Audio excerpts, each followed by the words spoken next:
नमस्कार साथियों। जैसा कि आप सभी को पता है, राजस्थान में लाइफ स्टॉक इंस्पेक्टर और वेटनरी डॉक्टर्स की यूटीबी वैकेंसी के लिए नोटिफिकेशन जारी हो चुका है। इस वीडियो के माध्यम से हम बात करने वाले हैं कि आवेदन करने के लिए आवश्यक दस्तावेज कौन कौन से चाहिए, कौन कौन से नियम शर्तें यहाँ पर रखी गई हैं, आवेदन आपको कहाँ पे जमा करवाना है, ठीक है। उसके बाद जो आपका ऑफलाइन आवेदन होगा उसका आपको किस प्रकार से भरना है, ठीक है, और आवश्यक दस्तावेज कौन कौन से संलग्न करने हैं, संपूर्ण जानकारी आपको इस वीडियो के माध्यम से देखने की पूरी कोशिश करेंगे। वीडियो में आगे बढ़ने से पहले आपसे रिक्वेस्ट रहेगी, यदि आपको लगता है कि जो जानकारी हमने आपको दी है एकदम सही और सटीक है तो आप चैनल को सब्सक्राइब करेंगे, अन्यथा आप चैनल को सब्सक्राइब नहीं करेंगे। तो चलिए सबसे पहले मैं आपको ऑफिशियल नोटिफिकेशन की तरफ ले चलता हूँ, तो उसको आप देखिए। इस ऑफिशियल नोटिफिकेशन को आप थोड़ा ध्यान से देखिए, जो कि आपका 23 मई 2025 को जारी किया गया है। इसमें हम पशुधन निरीक्षक के बारे में बात करेंगे। पशुधन निरीक्षक के लगभग 500 पद यहाँ पर रखे गए हैं, ठीक है। सैलरी की बात के बारे में बात करें तो लगभग आपकी 26,300 रुपये प्रति माह आपके यहाँ पर सैलरी रखी गई है, जो कि काफ़ी अच्छी बात है, क्योंकि 2022 में जो आपकी यूटीबी वैकेंसी निकली थी उसमें आपके तकरीबन 17,000 के आसपास आपकी यहाँ पर सैलरी रखी गई थी, लेकिन अब आपकी सैलरी में बढ़ोतरी करके 26,000 रुपये रख दी गई है, ठीक है। चलिए, ये छोटा सा ऑफिशियल नोटिफिकेशन था, इसमें कुछ खास जानकारी नहीं है, ठीक है। चलिए अगले नोटिफिकेशन की तरफ आपको ले चलते हैं। अगले नोटिफिकेशन में आपका पोस्ट का डिवाइडेशन दे रखा है, क्योंकि आपकी जो 500 पद है, ठीक है, आपके 8 जिलों के लिए डिवाइडेशन किए हुए हैं, जो कि आपके लगभग पश्चिमी राजस्थान की जो ज़िले हैं उनमें ही आपको पोस्टिंग देखने को मिलेगी, वहाँ पर ही आपके ये पद रखे गए हैं। सबसे पहले हम जोधपुर ज़िले की बात कर लेते हैं। तो जोधपुर में लगभग आपके 90 पद रखे गए हैं, जो कि अलग अलग कैटेगरी के हिसाब से यहाँ पर डिवाइडेशन दे रखा है, आप यहाँ पर देख सकते हो, ठीक है। विकलांग की मैं बात करना चाहूँ तो पूरी वैकेंसी में लगभग 4% यहाँ पर विकलांग के लिए कोटा दिया गया है, ठीक है। तो 4% आप निकाल सकते हो, 500 का 4% यूँ समझ के चले, लगभग 20 पोस्ट आपकी विकलांग यहाँ पर रहने वाली हैं, ठीक है। चलिए उसके पश्चात अगले ज़िले हम बात करें फलोदी, ठीक है। तो फलोदी के लिए लगभग 500 पद यहाँ पर रखे गए हैं, और जोधपुर के लिए लगभग 90 पद यहाँ पर रखे गए थे, टोटल 140 हो गए हैं, ठीक है। तो पूरे जोधपुर डिस्ट्रिक्ट की हम बात करी जाए तो 140 पद रखे गए हैं, जो कि सबसे अधिक पद हैं। मैं आपको बता देना चाहूँगा कि जो जोधपुर ज़िले के जो फॉरम है वो भी आपके जॉइंट ऑफिस, ठीक है, सॉरी साथियों, फलोदी ज़िले के जो फॉरम है वो भी आपके जॉइंट ऑफिस जोधपुर में ही जमा होंगे, ठीक है। चलिए अगले ज़िले की हम बात कर लेते हैं। यहाँ पर बाड़मेर के लिए लगभग 70 पद रखे गए हैं, ठीक है। कैटेगरी के हिसाब से आप यहाँ पर डिवाइडेशन देख सकते हो, उस हिसाब से आप खुद सेलेक्ट करें कि आपको आवेदन कहाँ से अप्लाई करना है। चलिए नेक्स्ट ज़िले की हम बात कर लेते हैं। नया ज़िला आपका बालोतरा है, ठीक है, जिसमें आपके 50 पद रखे गए हैं।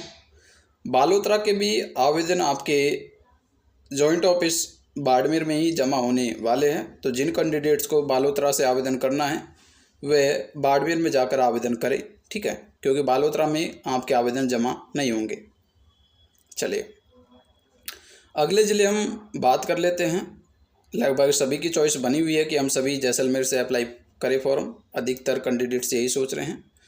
तो जैसलमेर ज़िले में आपके 70 पद रखे गए हैं, कैटेगरी का डिवाइडेशन आप यहाँ पर देख सकते हो, ठीक है। चलिए अगले ज़िले की हम बात कर लेते हैं। जिला पाली, इसके लिए आपके 60 पद रखे गए हैं, पदों का डिवाइडेशन आप यहाँ पर देख सकते हो, ठीक है। नेक्स्ट ज़िले हम बात कर लेते हैं सिरोही। सिरोही के लिए 17 पद रखे गए हैं, ठीक है। जो कैटेगरी वाइज आपके पद है उनका डिवाइडेशन आप यहाँ पर देख सकते हो, ठीक है। नेक्स्ट ज़िले हम जालोर की बात कर लेते हैं। लगभग 8 नंबर का आपका ये ज़िला है, जिसमें आपके लगभग 40 पद रखे गए हैं, जो कि सभी ज़िलों की दृष्टि से सबसे कम पद आपके जालोर डिस्ट्रिक्ट में रखे गए हैं, ठीक है। कैटेगरी का डिवाइडेशन आप यहाँ पर देख सकते हो। ये तो साथियों पदों के बारे में बात हो गई। अब बात कर लेते हैं कि आवेदन किस प्रकार से करना है आवेदन का प्रारूप आप कैसे प्राप्त कर सकते हो, तो उसको भी आप देखें। सबसे पहले आप यहाँ पर आवेदन का प्रारूप देख सकते हो। ठीक है, देखिए, पशुधन निरीक्षक के लिए आवेदन पत्र। आवेदन पत्र का PDF प्राप्त करने के लिए आप टेलीग्राम ग्रुप से प्राप्त कर सकते हो, उसी के साथ साथ व्हाट्सएप ग्रुप से भी प्राप्त कर सकते हो। दोनों को लिंक आपको डिस्क्रिप्शन बॉक्स में देखने को मिल जाएगा, वहाँ से आप PDF डाउनलोड कर ले। उसके पश्चात आप इसका प्रिंट आउट निकलवा लेवे और आप इस आवेदन को फॉर्म को भर लेवे। ज़्यादा इसमें कुछ खास है नहीं, बेसिक की जानकारी आपको यहाँ पर देनी है, किसी प्रकार से कोई दिक्कत नहीं आएगी। ठीक है, नॉर्मल यहाँ पर आपसे बेसिक जानकारी मांग रहे हैं। इसमें आपके 12th की बोर्ड का नाम है, ठीक है, और जिस वर्ष में आपने पास की है, ये संपूर्ण जानकारी आप यहाँ पर भर दोगे, किसी प्रकार से आपको कोई दिक्कत नहीं आएगी। ठीक है, एड्रेस वगैरह आप अच्छे से यहाँ पर फिलअप करें। चलिए, उसके पश्चात आपको यहाँ पर अपने सिग्नेचर कर देने हैं। आगे यहाँ पर साथियों, ये आपके ये जो है कि स्टाम्प पेपर दे रखा है। ठीक है, स्टाम्प पेपर आपसे इसलिए मांग रहे हैं क्योंकि भविष्य में आप कोर्ट में याचिका नहीं लगा सकते हो कि आपको परमानेंट किया जाए या फिर आपका टाइम बढ़ाया जाए। ऐसी कोई आप कोर्ट में केस वगैरह नहीं कर सकते हो, इसलिए आपसे पहले ही ये स्टाम्प पेपर मांग रहे हैं। स्टाम्प पेपर आपको यहाँ पर 50 रुपये का बनवाना है। LIC के लिए 50 रुपये का रखा गया है, जो डॉक्टर्स है उनके लिए 100 रुपये का रखा गया है। ठीक है, स्टाम्प पेपर के लिए आप इसका प्रिंट आउट निकलवा ले और इस पर ही आप अपना नाम वगैरह यहाँ पर लिख लेवे। ठीक है, और 50 रुपये का जो आपका डाक होता है उसको लगवा लेवे और नोटरी वगैरह करके आप इसको रेडी कर लेवे। ठीक है, चलिए, उसके पश्चात यहाँ पर हमने जैसा कि पहले बात कर ली थी, वही डिवाइडेशन दे रखा है। ठीक है, लगभग आपके 500 पद है, अलग अलग ज़िले में कौन कौन से कितने कितने पद है वो दे रखा है। चलिए, यहाँ पर कुछ दिशा निर्देश दे रखे हैं, उसके बारे में हम बाद में बात करेंगे। पहले आवश्यक दस्तावेज के बारे में बात कर लेते हैं। तो आवश्यक दस्तावेज के तौर पर यहाँ पर आपको ये बिंदु दे रखा है। ठीक है, इसमें हम एक एक डॉक्यूमेंट्स की बात करेंगे।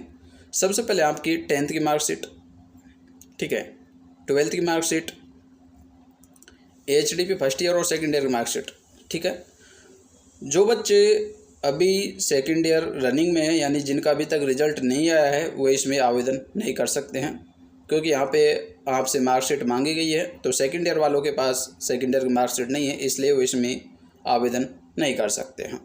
ठीक है, यानी 10th की मार्कशीट, 12th की marksheet, HDP first year and second year. ठीक है, उसके पश्चात जाति प्रमाण पत्र, मूल निवास प्रमाण पत्र। ठीक है, 6 डॉक्यूमेंट्स हो गए। उसके पश्चात एक हमने आपको पहले बताया, आपका शपथ प्रमाण पत्र।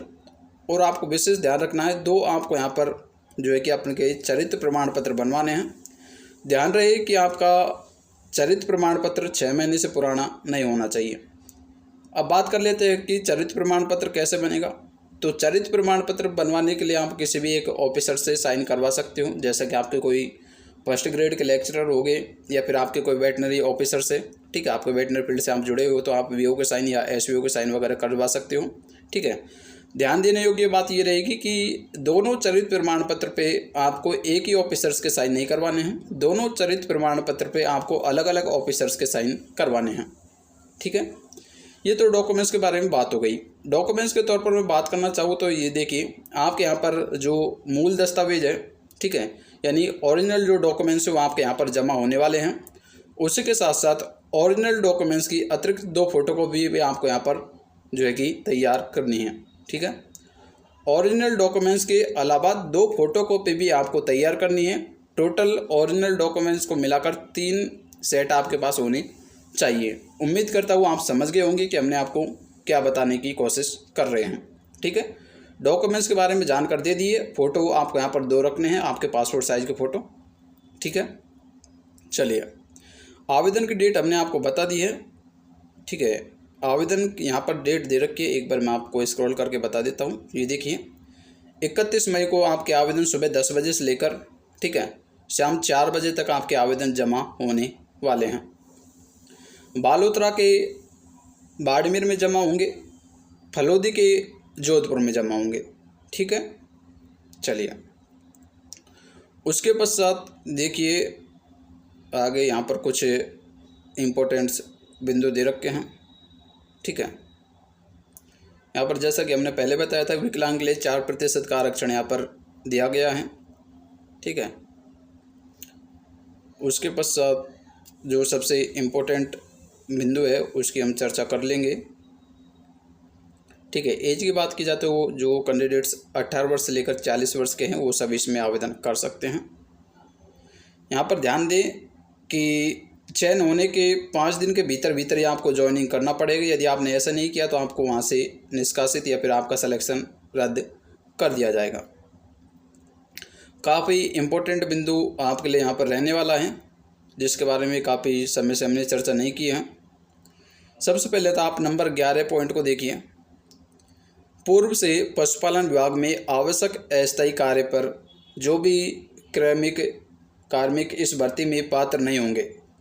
ध्यान रहे, जो भी स्टूडेंट या जो भी अभ्यर्थी जो पहले से पशुपालन विभाग की किसी भी कार्य योजना में जुड़ा हुआ है, अस्थायी कार्य योजना, ठीक है, तो वह कैंडिडेट्स इस भर्ती के लिए पात्र नहीं होगा। यदि आपने ऐसा किया तो आपको भविष्य में जो भी नियमित भर्ती आती है, जैसे कि भविष्य में आपकी LIC की कोई भी भर्ती आएगी तो उसमें आपको अयोग्य घोषित कर दिया जाएगा। तो यहाँ पर आप समझदार बनने की कोशिश नहीं करेंगे। ठीक है, और जहाँ तक हो सके तो इसमें जो अभ्यर्थी फिलहाल पशुपालन विभाग की किसी भी जो है कि सेवा से जुड़ा हुआ है तो वो इसमें आवेदन नहीं करे तो ठीक रहेगा। बाकी एक बार आपके जो भी कांटेक्ट में हैं उनसे आप ज़रूर सलाह ले लेवे, अन्यथा बाद में आपको कहीं परमानेंट भर्ती से भी हाथ धोना पड़ जाए। ठीक है, उसके अलावा नंबर अगले विंडो को देखिए। अभ्यर्थी केवल एक ज़िले से ही आवेदन प्रस्तुत करेगा। एक से अधिक ज़िलों से आपने आवेदन किया तो आपका आवेदन निरस्त कर दिया जाएगा। तो यहाँ पर ध्यान रखिए, एक ज़िले से आपको आवेदन करना है। ऐसा ना करें कि आपका दोस्त दूसरी जगह आवेदन के लिए अप्लाई कर रहा है तो आप अपने फ़ोटोकॉपी डॉक्यूमेंट्स वगैरह उसके साथ भेज दें, तो ये गलती आप बिल्कुल नहीं दोहराएं। ठीक है, चलिए। और यहाँ पर जिन अभ्यर्थियों की शादी हो चुकी है उन्हें यहाँ पर विवाह प्रमाण पत्र बनवाना है, और जिनके 3 बच्चे हैं उन्हें भी इस भर्ती में नहीं लिया जाएगा। ठीक है, संपूर्ण जानकारी आपको दे दी है। बात करते हैं कि सर जो पशु मित्र में हैं उनका क्या होगा। तो जैसा कि यदि पशु मित्र वालों को इसमें नहीं लेते हैं, जैसा कि 5000 कैंडिडेट्स इसमें लगे थे, तो पशु मित्र वालों को यदि इसमें नहीं लेते हैं तो यूँ मान के चले कि आपकी कट ऑफ इसमें बहुत ही कम रहने वाली है, क्योंकि जिनकी अच्छी परसेंटेज थी वो पशु मित्र में लग चुके हैं। बाकी जो बचे हुए थे वो इस भर्ती में लग जाएंगे। तो जहाँ तक आवेदन सभी करें।